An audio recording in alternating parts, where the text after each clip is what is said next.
కళ్యాణ్ జనసేన అధినేత. ఈయన ఎక్కడ అడుగు పెడితే అక్కడ జనసందోహం.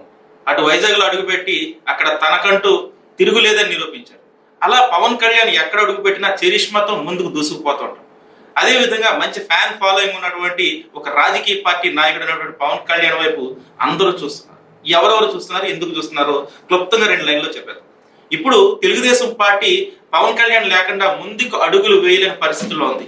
ఎప్పుడు పవన్ కళ్యాణ్ తమకు స్వాగతం పలుకుతాడా, ఎప్పుడు హక్ చేసుకుంటాడా, ఎప్పుడు ఓకే చెప్తాడా, పొత్తు ఎప్పుడు ఖరారవుతుందని తెలుగుదేశం పార్టీ ఎదురు చూస్తూనే ఉంది. ఇక బీజేపీ ఇప్పటికే కలుపుకుంది. ఎందుకంటే బీజేపీకి ఆంధ్రప్రదేశ్లో కేవలం 1% లోపలను ఓట్ బ్యాంక్ ఉంది.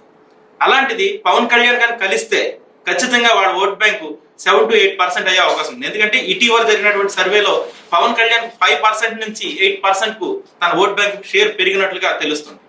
ఇక తెలుగుదేశం పార్టీ ఎందుకు చూస్తుందంటే ఇప్పటికే 40-41% లో ఉన్నటువంటి తెలుగుదేశం పార్టీ ఒక 7% గాని కలిస్తే ఖచ్చితంగా తమకు ఎదురు లేదు, విజయం తథ్యమని తెలుగుదేశం పార్టీ భావిస్తుంది.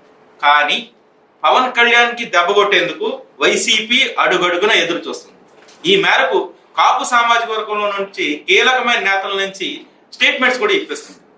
వైసీపీలో ఉన్న కాపు లీడర్లు ఇప్పటికే జనసేనకు పవన్ కళ్యాణ్ కు వ్యతిరేకంగా స్టేట్మెంట్స్ ఇస్తే కొంతమంది కీలక కాపు నేతలు జనసేనకు వ్యతిరేకంగా పనిచేసే కొన్ని శక్తులను కూడగట్టి కొన్ని స్టేట్మెంట్స్ ఇస్తున్నారు. మొత్తం మీద పవన్ కళ్యాణ్ అంటే ప్రధాన పార్టీలన్నింటిలోనూ ఒక పక్క అభిమానం, కొంతమందికి మరో పక్క భయం మొదలైంది. ఏదేమైనా 2024 ఎలక్షన్ డిసైడింగ్ ఫ్యాక్టర్ ఖచ్చితంగా Pawan Kalyan. Please subscribe our channel.